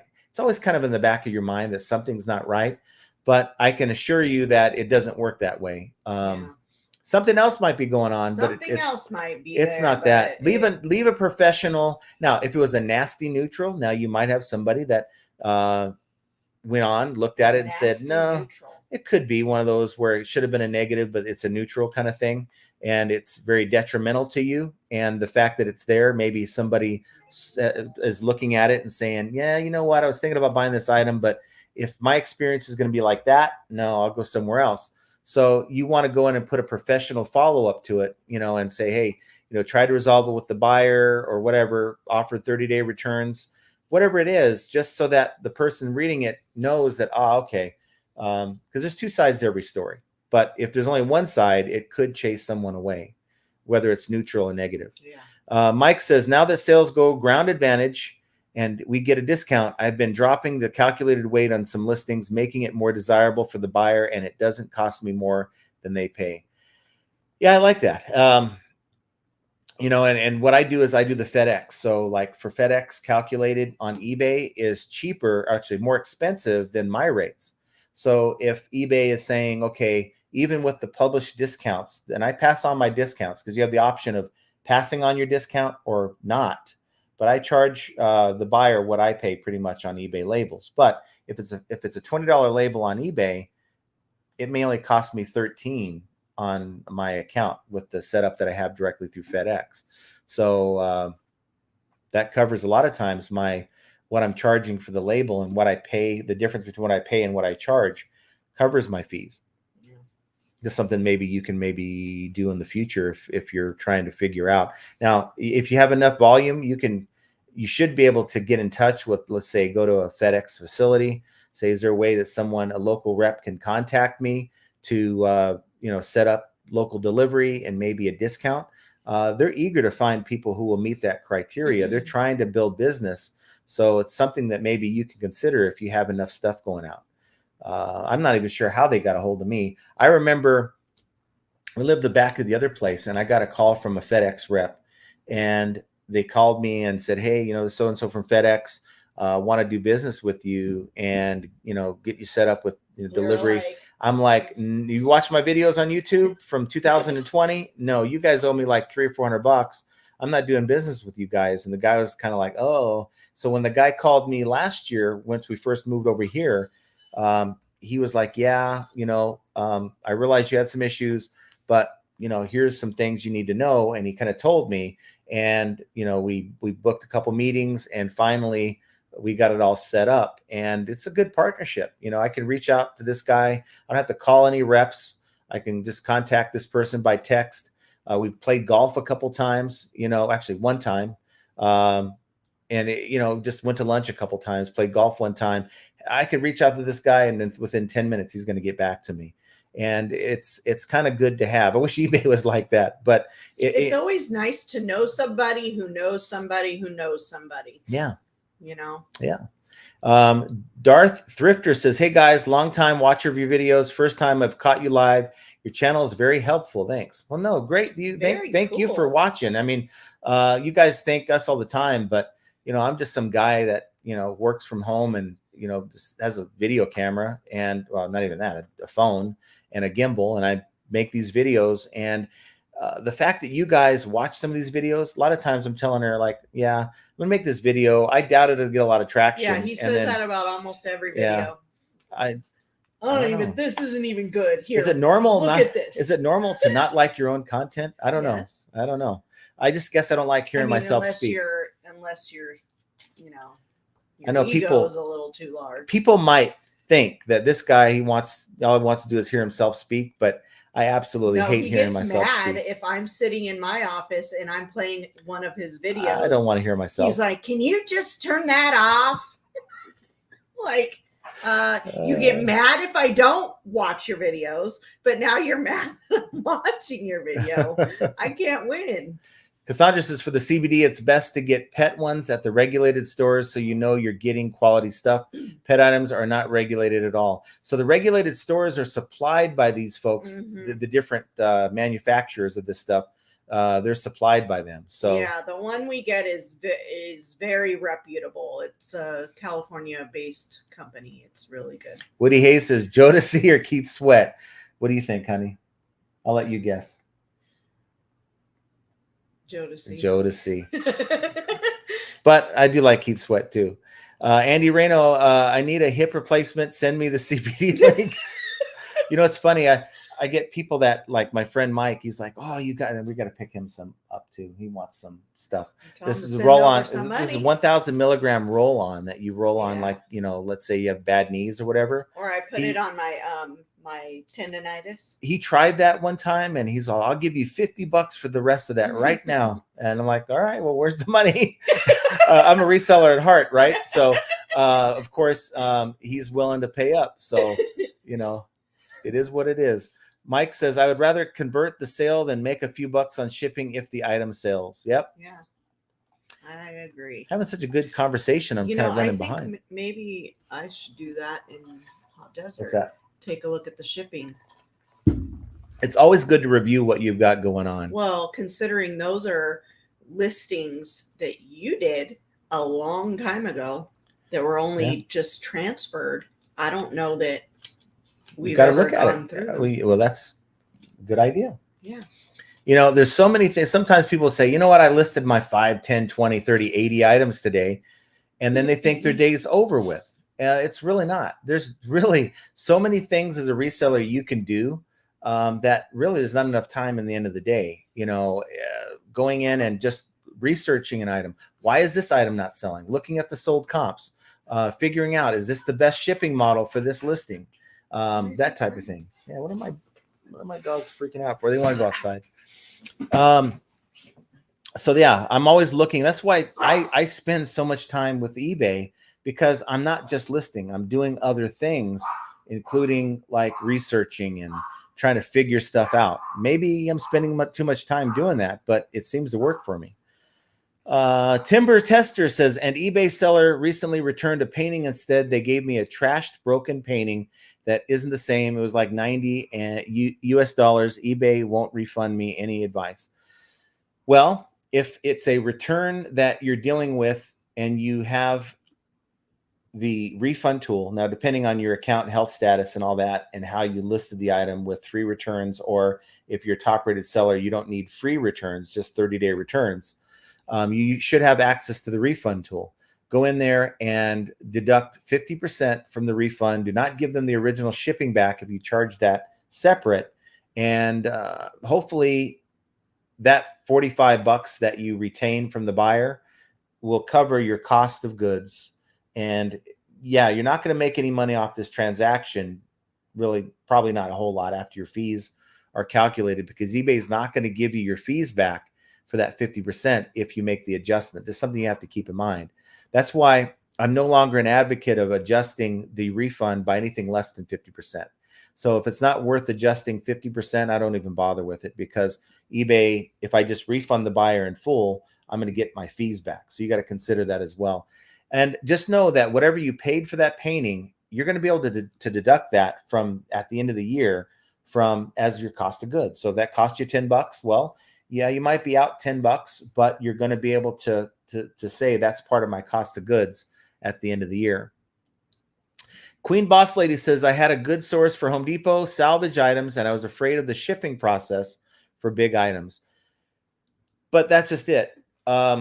If you're afraid of the shipping process, I mean, I was kind of afraid of the shipping process in the sense that I'm going to have to lug all these big items over to UPS, is where I was actually using before FedEx. And that's a pain in the butt, load them all in my SUV and then storing all these items while they're waiting to sell. So I was always gravitating towards smaller items, but a lot of times smaller items equals what? Lower ASP. Not always, most of the time. If you're buying smalls like Amazon liquidation smalls, if you're buying small items at yard sales, a lot of people are looking for small items. What a lot of people aren't looking for are larger items that's going to be a pain in the butt to ship. So they pass on a lot of those things. So I think you get better opportunities for bigger items if you're simply looking for things that people are passing on. So your salvage, I've dealt with Home Depot salvage pallets before. And even though about half of it's trash, people will buy a lot of this stuff that's not working for parts of repair. And I don't think it's that bad of a deal if you can get a good price on it. Duncan VR says, jackhammering going on outside. I can't even hear the show. I can only see your smiles from the sales you've been getting.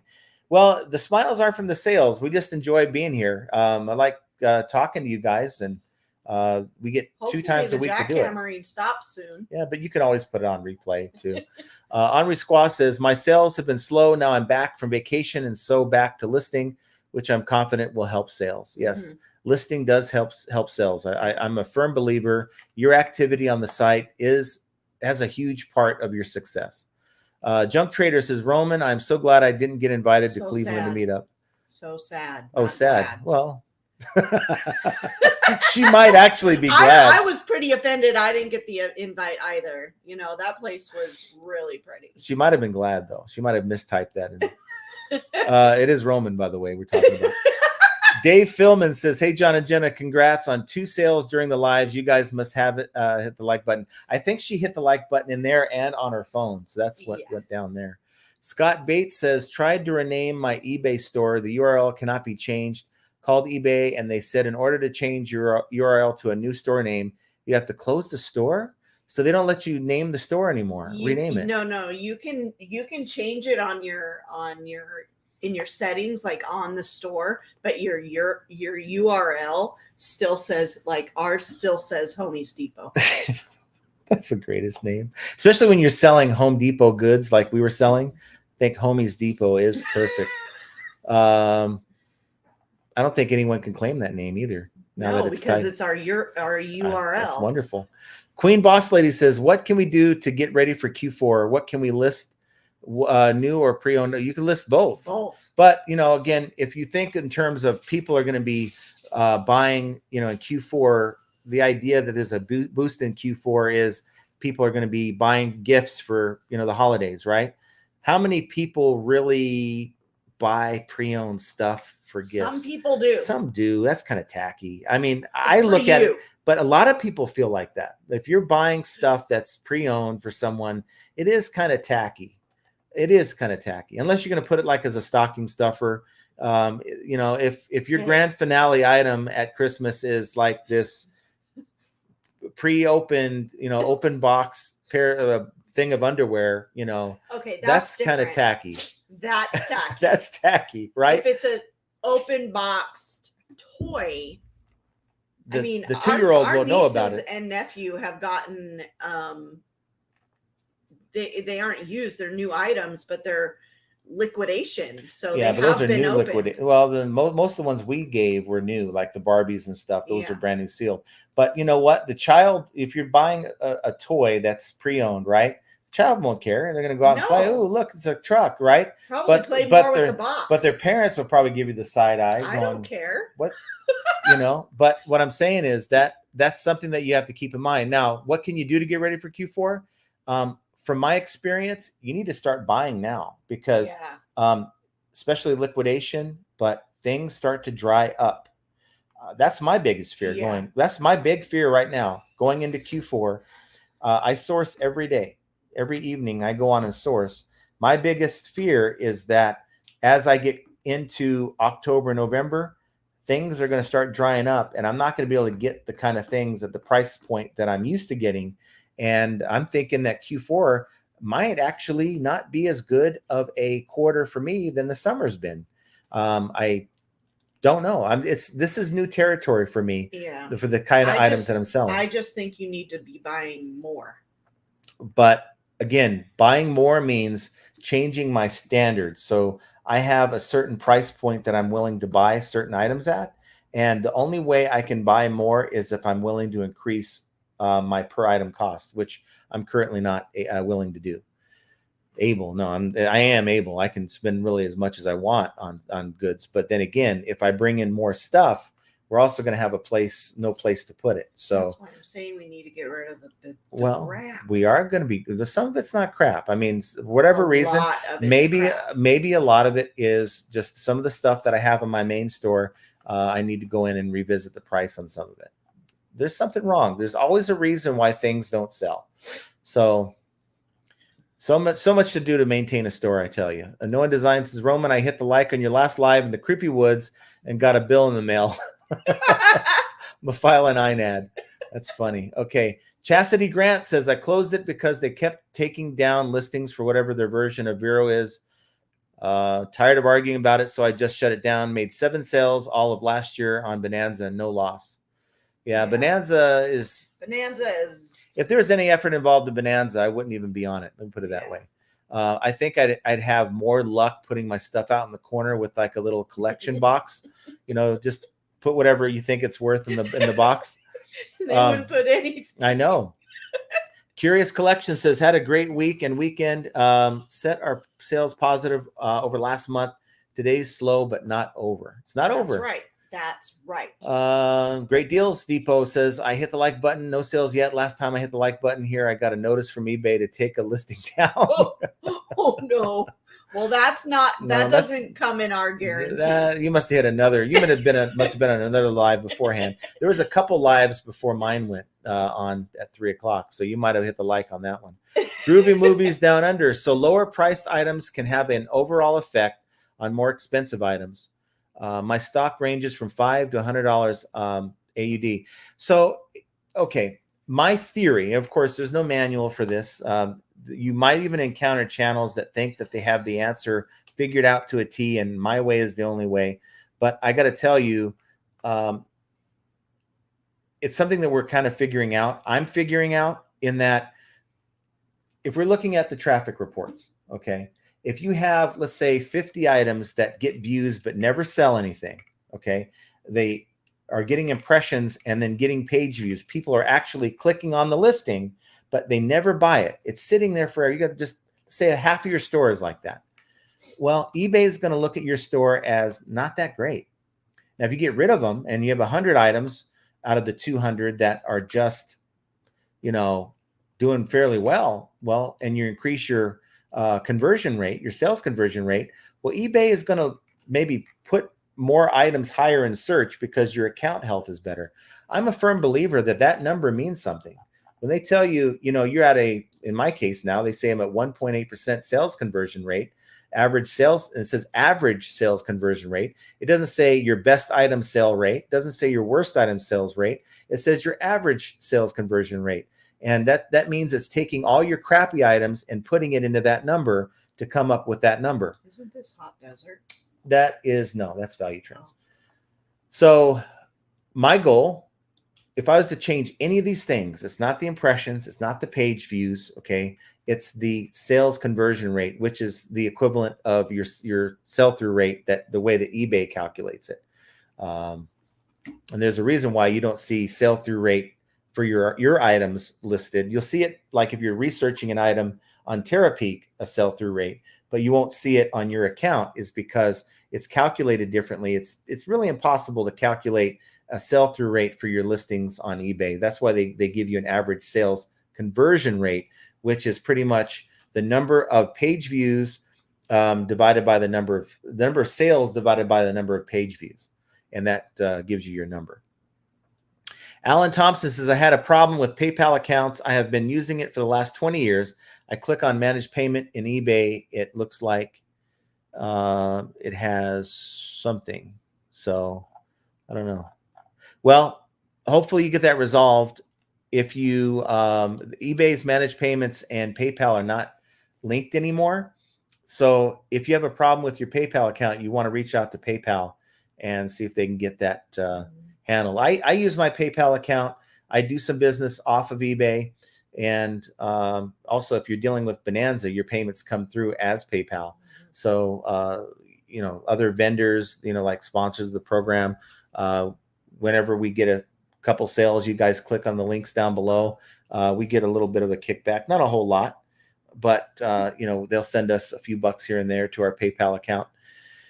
Kyle B, eBay looked pretty bad in 60 minutes. Oh, on 60 minutes. Well, it can look bad in 60 minutes too. It can look good one moment, and then in 60 minutes, it's like shot to hell. So, but yes, I'd like to. Maybe I'll go and search for that on YouTube.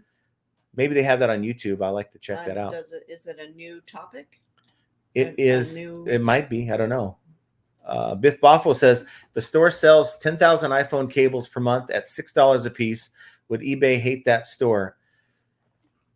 Historically, no. And I think as far as do they hate you for that? No, they don't. But are they trying to transition away from those small sales? They've made it clear that they are. Looking at what the CEO said, they're looking at how much does a buyer spend on the platform. And anyone that spends, I think, less than $200, $300 in a year is considered a low priority buyer. And that tells you that, that person might just log on to eBay one time to buy that $6 cable and never be seen again. I think eBay is taking that and saying, okay, promoting the big shoes. We want the big shoes. We have this authentication service. We want watches. We want purses. We want things that have big tickets. You're not seeing them saying, okay, if you have wholesale items that you could sell $5 to $10, boom, we want that business. They're not saying that. That's not what they have been saying. Is that a loaded question, Biff?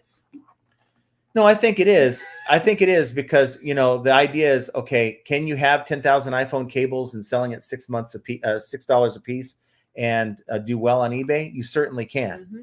You certainly can. But is it the model that eBay is pushing for based on their own words? No. So I don't know if they necessarily hate that, but it's not what they're trying to drive, if that makes sense. Fartsack Jack says, my mill takes 25-cent items and makes them $1, $2 on garage sales. They sell after she marks it up. LOL. Let's see. Trying to get caught up here because I'm way behind. What's new? Biff says, just to play devil's advocate, I have 35,000 items at low ASP, and I have good weeks when eBay is working. When it is, I move 30 to 50 items per day. Some categories are low ASP by nature. Some are. Mm-hmm. I don't mind you playing devil's advocate at all because that's how you figure out. I might come on here and say, well, I think this is happening. And, if you just blindly take what I have to say, it might be wrong information. So it's always good to fire back. Well, I don't currently have this experience where I have 35,000 items. I just don't. But I think in your case, if you have big numbers like that, it's a numbers game. You're going to have some days you're going to get a lot of items sold because of the sheer quantity of items you have on the site. But you're also going to have days where it's going to be slower than normal. And you're going to see that effect. It's going to be a bigger effect on your store than it is on my 200 item store. Okay. Because some days I'm not going to have many sales at all, like 2 or 3. I'm going to be disappointed. And other days I'm going to have 5 to 10. And that's not a big range, right? Between bad and good for me. And for you, it could be 20 sales to 60, 50, 60, 100 sales. Now that's a big range. And I think surely by the size of the store you have, it's going to make a difference. I would shoot myself if I had 35,000. I just think it's harder to maintain. But I mean, for us, I mean, for you, it might be fine. Look, we've tried to go the model of building a bigger store and I think one time we had like 1,000 to 1,500 items between 2 stores, I think a couple of years ago. It worked out, I guess. But if you look at the numbers tell me a story that since I made this change to higher ASP stuff, I'm having my best year. And I thought I would never beat my best year of 2019 when we were just killing it. I think I had a $25,000 sales month in 2019. And we're, of course, just January. Well, no, that was in March of 2019. But we haven't come close to that kind of a month, right? We had a lot of ups and downs that year, but I still thought we weren't going to ever catch that. And by just making that change from the lower ASP, trying to eliminate the small crap, a lot of it we don't even look at anymore when we're sourcing, then that's really helped us, I think. And I'm looking to do even better. And it's possible between growing the store a little bit, the number of items that we can get in the store. I want to build a big store. I think 500 is probably where my happy place is going to be with my main store. Between that and getting rid of the low ASP items, I think that it's really going to help our store take off even more. Before you go on, thank you, Kina and Devin, because I didn't catch it quick enough. Why did you not catch? Okay, we'll talk about it. Shout out to our mods. Wrestling Figs says, I actually just started watching, and 4 minutes later, I sold a security cam I got for $5, sold for $45. That is a good flip. I'd say after fees, 7x. If there's shipping in that number, it's like 5x, but still pretty good. Yeah. Pretty good job there. Always got to love it when profit's made. My paper route says, I wonder how many promoted sales would have been organic, meaning somebody searched for the item and they would have found it if it was organic or not. For me, I did the math. My math shows me that of my sales, 47 organic are out of 228. That tells me it's sitting right about 20%-ish, right? And when I do my paperwork or my numbers with my spreadsheet, I go in and I notice that every 4th or 5th one, I'm not putting an amount that I'm paying eBay for promoted listings. And that's with promoting like 90-something% of my items in my store. So even though you're promoting, you may think, well, I have to give eBay another 2, 3, 5, 10%. In some cases, you're not paying them anything for the promoted. Masters Maniac Mexico says, I try to see it like this. Think about the monthly rent you would need to pay to have a brick and mortar in the most frequented mall on the planet. And also marketing in general is a part of the game. Yes. Mm-hmm. And a lot of the most successful companies have that budgeted, right? As little sellers, we don't have that budgeted. I mean, in my mind, I'm thinking 50% is already going to be gone. So if I sell an item for 100, I know that through all the expenses that I'm only going to get 50%. So that's kind of what I'm looking at. So when I have a $500 day, I'm making $250. And I can tell you, if I'm sitting at a $500 day making $250, I'm making what I made when I was running my own department, commuting, dealing with the boss I didn't want to deal with, dealing with a lot of the headaches I don't have to deal with anymore. Peter Wires says, just like you guys and made 3 sales. Your broadcast started tonight, but interested in how you are sourcing your products so cheaply. Can you give me a clue? Liquidation. That's about all I'll say. Check your local area and just go that route. But as much as I'd love to make videos about this, I've learned in the past, when I did the B stock liquidation video back in 2021, I was so excited about it. I thought this is going to be it for me. I'm going to keep buying B stock Costco returns. I was so happy about it. Had some great electronics, great pallets. And the moment I revealed that, the video took off, and I couldn't buy it again. And it blew up in our Never face bought it again. because we never could get our hands on it again. Couldn't do it again. So that was a lesson learned. I am not a YouTube first type of YouTuber, meaning that for me, it's about protecting my eBay account and then YouTube. So, even if somehow, and I don't see how it's possible, YouTube surpasses my eBay income, well, I'm still going to have to keep an importance on, because I enjoy reselling. I don't want to find a day that comes where I can't source the way I want to source, and it'll kind of just ruin the whole thing for me. So there's a number of reasons, as helpful as I want to be, but just get out there and search. Check out liquidationmap.com. It'll give you maybe some liquidation companies in your area. That's somewhere to start. No One Designs is just an observation. Jenna's, is that the same color nail polish as your shirt? Yes, it is. Craig Winans. It wasn't done on purpose, but yes, it is. Promoted was created. And I just wonder, though, No One Design, what do you get any eBay knowledge out of this broadcast at all? He is what did he say? He said he is a needle in a haystack picker. Can you imagine? He probably finds things that nobody else has seen. I guess. Craig Winans says, Promoted was created to get more money from high-priced item sellers. Low-priced items don't need promotion. Well, Craig, let me ask you. Let's use Biff's example. Let's say you have iPhone cables, right? Anybody want to check iPhone cables? There's a lot of people selling those iPhone cables.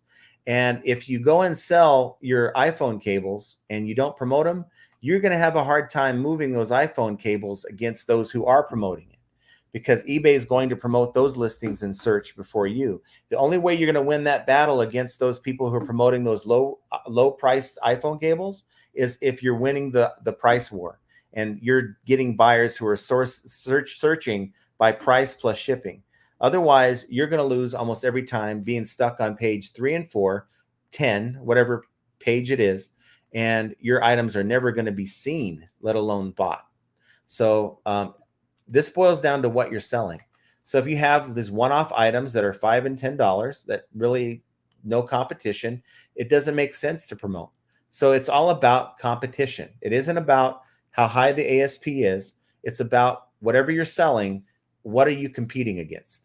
So NPC Oasis, one thing that people don't seem to understand about Promoted is the fact that if you're top rated and running promotions, a link and your thumbnail pic will show up on Bing and Google search. Yeah, I mean, you're going to get more external push. I mean, again, we go back to that example.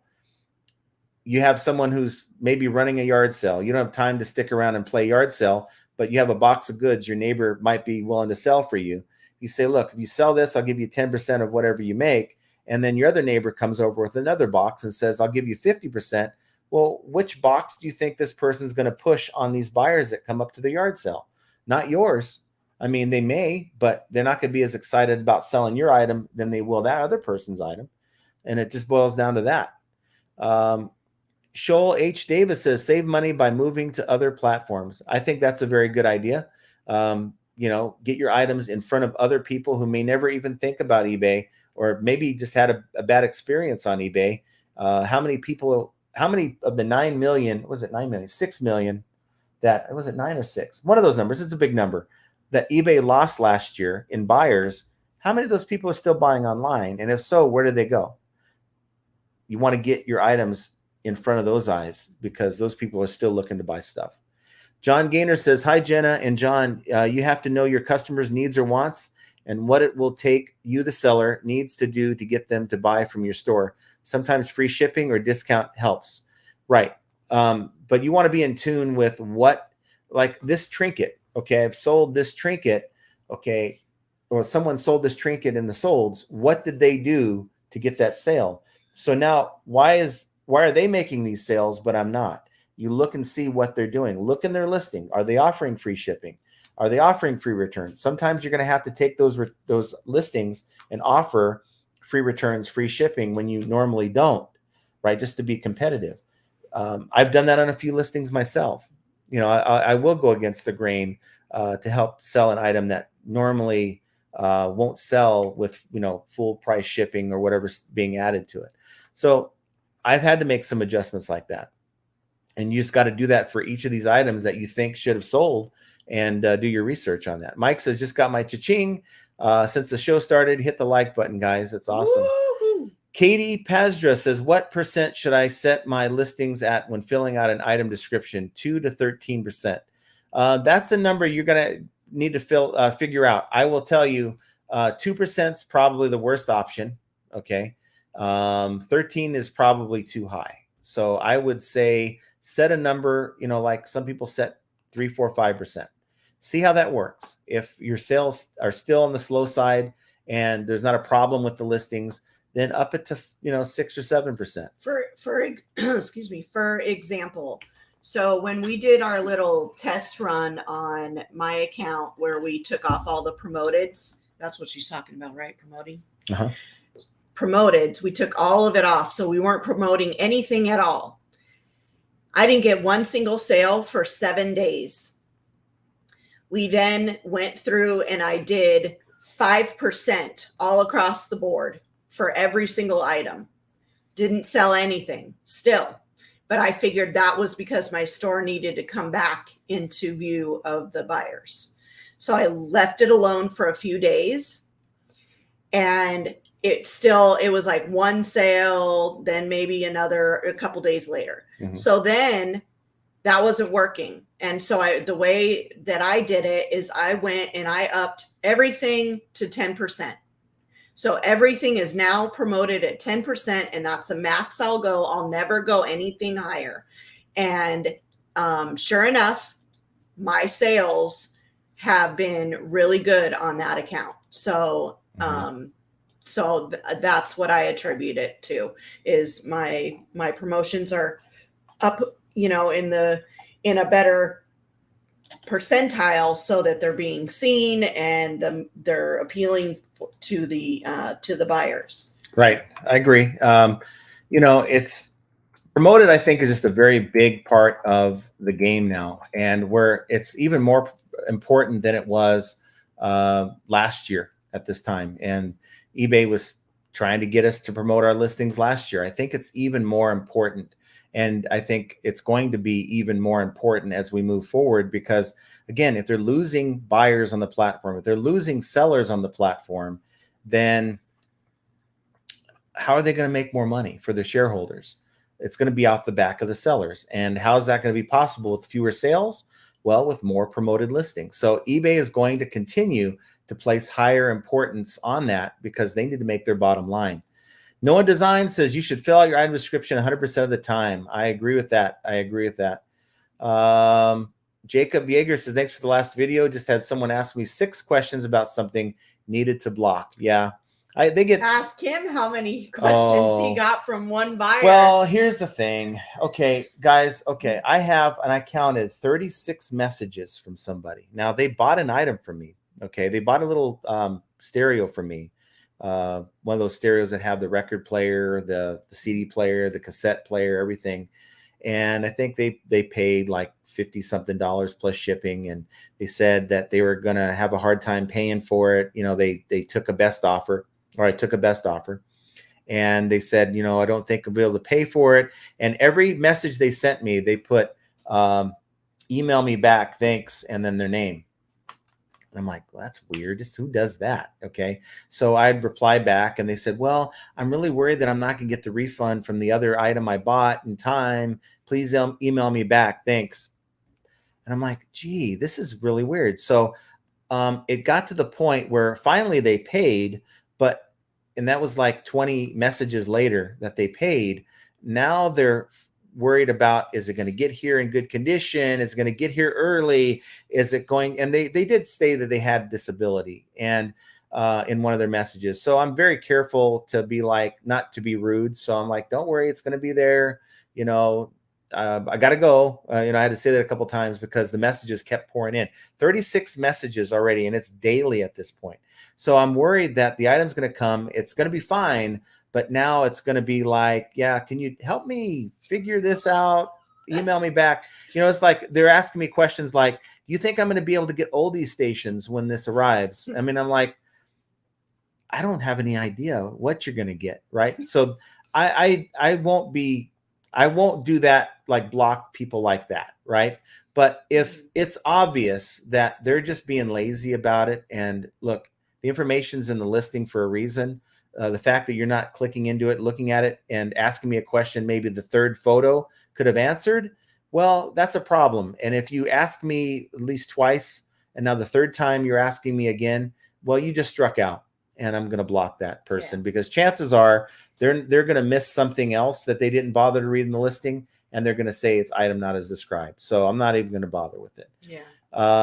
Flipping for change. Hey, Shalom, y'all just stop to hit the like button and get another item sold. Well, thanks for being here. MJ says, just got off the phone with eBay. It seems that they've been charging the dynamic rate on my items. When I set my ad rate at 5.5%, that sale cost me 12.1% ad fee.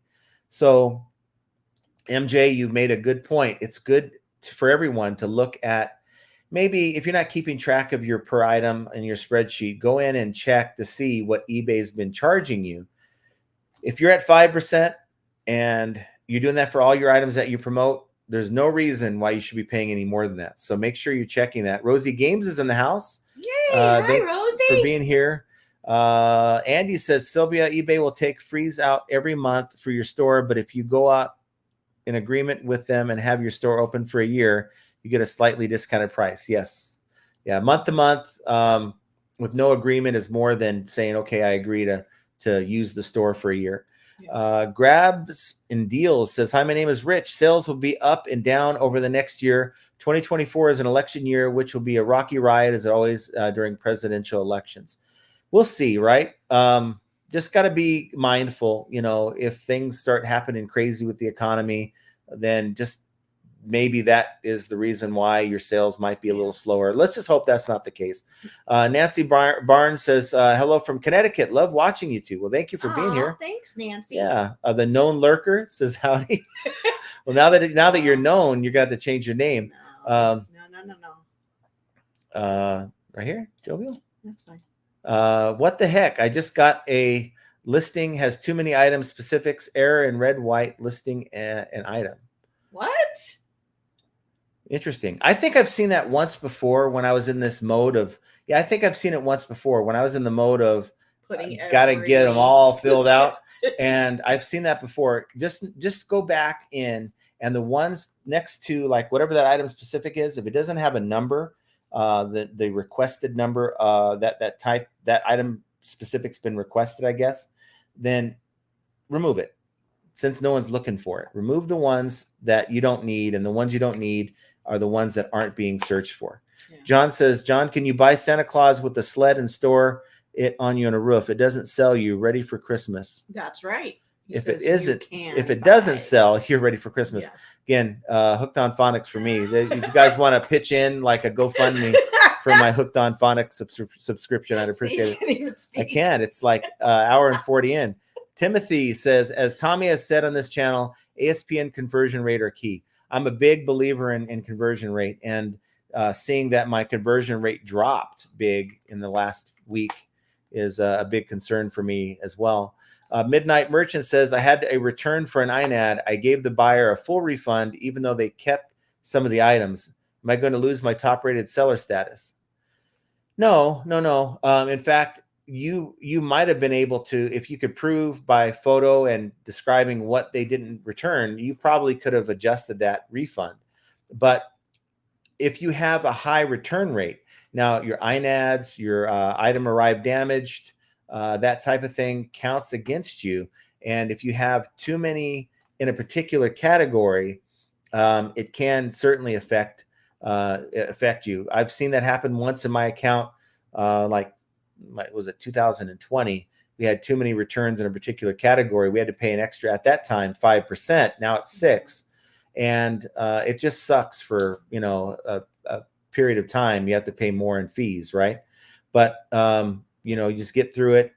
Top rated seller, I think, is important to maintain because it is part of your account health and is part of the equation when your item's being put out in the search. Elite Feet Plus says, had a bogus counterfeit claim against me and sales tank for 2 weeks because they don't want to compete with your listing. Yeah, that sucks when that happens. I'm pretty sure that's kind of the thing I had to deal with some of these takedown requests that I had earlier in the year. Eddie Estrada says, I found the shirt I thought I lost in the back of my storage unit. Originally sold for $4.91. Sold yesterday for $16 plus shipping. Cost me a defect in the account, but at least it wasn't a total loss. Mm-hmm. And, you know, even these defects, you can go in and it never hurts to ask, you know, maybe make a case for why it shouldn't be a defect and have them removed when it's warranted. Grabs and Deals says, I think eBay eventually will fold once Twitter, now known as X, opens its all-in-one platform, which will be a competitor to eBay. Keep an eye on that. But I mean, you know, Marketplace was supposed to surpass eBay by now. It hasn't. I mean, it's a big tool that people use, and a lot of these cross-listing platforms allow you to cross-post over to Marketplace as well. But it hasn't exploded the way a lot of people thought it was going to. Yeah. So I don't know. There's a very loyal following for eBay. There's a lot of people who just won't fall victim of the Amazons and the Mercaris and the others. They're eBayers, and that's it. No One Design says, low ASP items, in my opinion, is necessary for smaller beginner sellers. Gives them a low cost to entry and to test the platform and to work out the kinks of reselling. It's a tool for them to grow. Sure, it is. And it's a business model for some people. You know, like, look, I love selling small items, and I don't mind the idea of selling 100 items a day to make where I need to be. And if that's where you're at, more power to you. But I was there last year. I mean, I didn't have the volume that a lot of these big stores have, but I was noticing my sales were falling off lower and lower every month. And by making the switch to higher ASP items, which in turn was larger items, well, that's kind of what did it. Oh, No One Design says, Shalom, John fam, from all of our Jewish friends. Shalom, John, shalom. Plus, John, P.S. P.S. John, this money is for Jenna's iced coffee for Tuesday's podcast. I'm going to need it.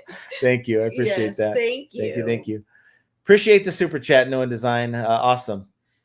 Let's see. And I want to boop your dog's nose.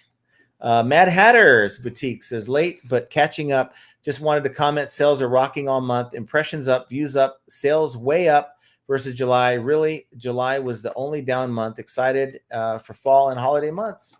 Yay! Awesome. That's good to hear. I like hearing stories like that. Yeah. It's kind of a drag when people are like, yeah, I haven't made a sale in 3 months. You know, I'm thinking about going back to my old job. I don't want to hear stories like that. I want to hear stories where people are doing well. Jerry Johnson says, I'm finally here. Spent 5.5 hours outside today in the yard in wonderful 65 to 70 degree weather. Where are you at? Oh man, Jerry, send it over here. If I see a day on my calendar that says 65 to 70 degrees anywhere between May and September, you got to know that I'm playing golf that day. If you see that Vegas is that low of a temperature, I'm out there hitting the ball. Yeah. Drain the Swamp says, it's the economy. Everything is messed up. Just wait a month. It'll really be messed up. The guy from The Big Short just shorted SP 500 by $1 billion plus. Also, you know, this is always a good idea to keep your eye out on news. Okay. Especially economy news. There's a thing called BRICS. Okay.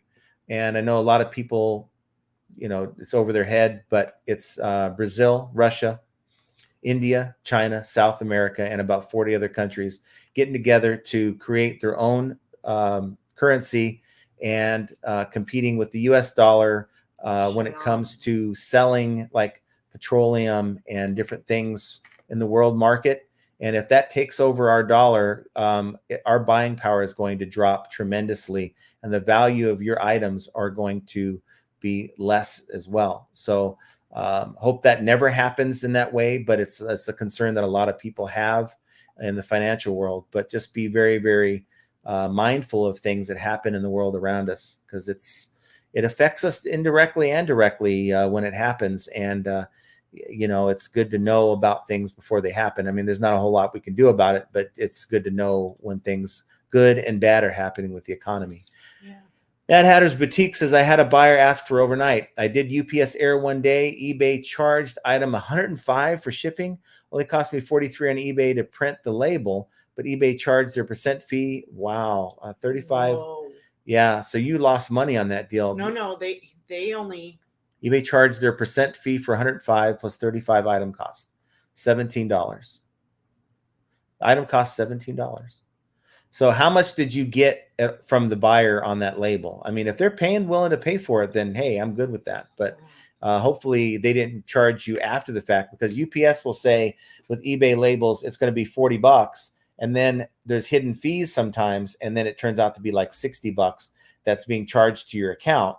And then, that just killed anything you made on that sale. So I'm very careful when that happens. That's why I got rid of FedEx at the time. But it's because I was using poly mailers, and they don't want poly mailers at FedEx. Because we were doing it all wrong. Yes, you cannot use poly mailers with FedEx. You'll be hit with about $18 in fees on top of the pretty much everything. Package. Yes, so that doesn't happen anymore because we don't use poly mailers for FedEx. We use them for UPS. I mean, UPS, yes, and USPS, but we hardly use UPS anymore. Gail says, I hate listing on Marketplace now. You list and get hit with 50 scammers. Yeah. They need to get a handle on the fake accounts. That's why they're going down. Yeah. They're not really dedicated to the reselling experience like eBay and some of these other larger platforms are. And that's where they really, I think, screwed up. Yeah.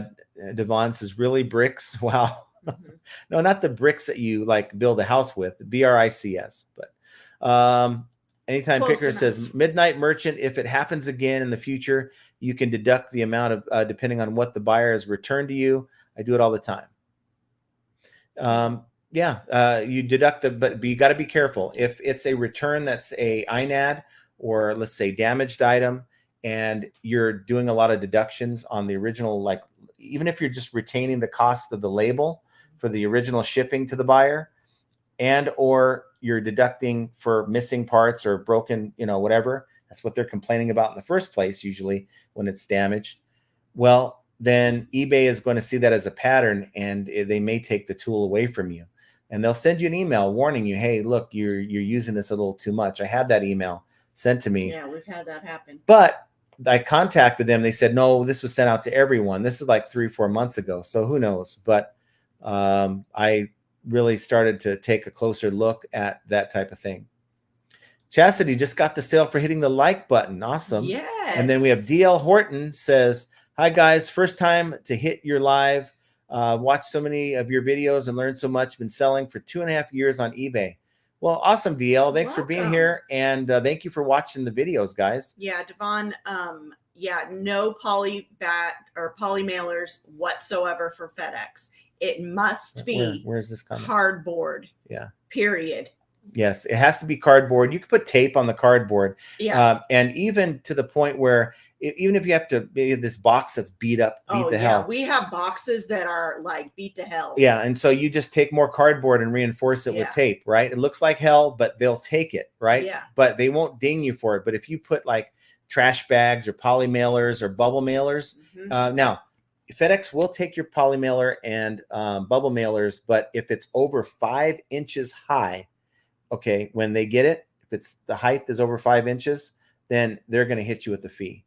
Yeah. So our mindset is absolutely no poly mailers at all.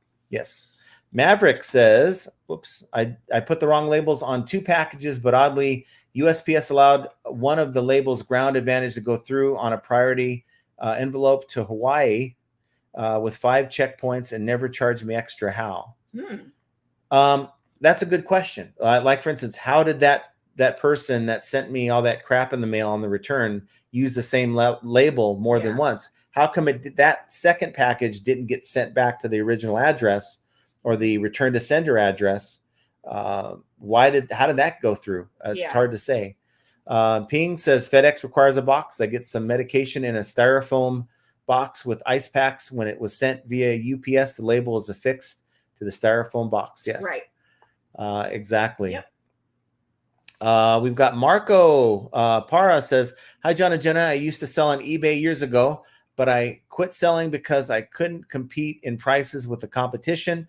Perhaps one day I will sell again, but it'll be a different sales plan.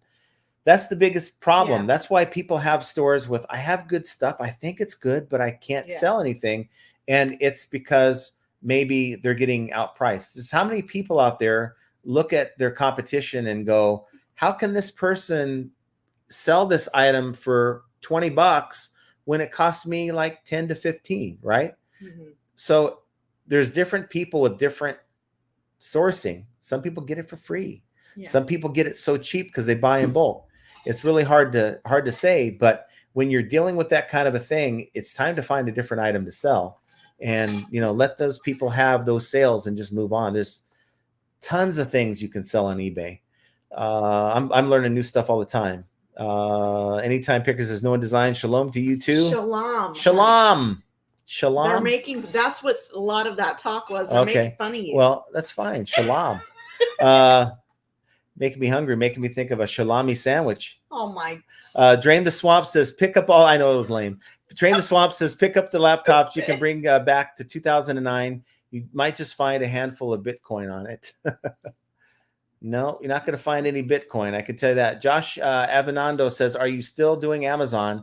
So how much time do you spend on Amazon and eBay? I'm virtually not even doing Amazon anymore. I mean, I think I have 5 items in FBA, and it's time to remove those items. I'm just not finding the kind of item that I'd like to send into Amazon. A lot of the channels that talk about Amazon are gravitating away.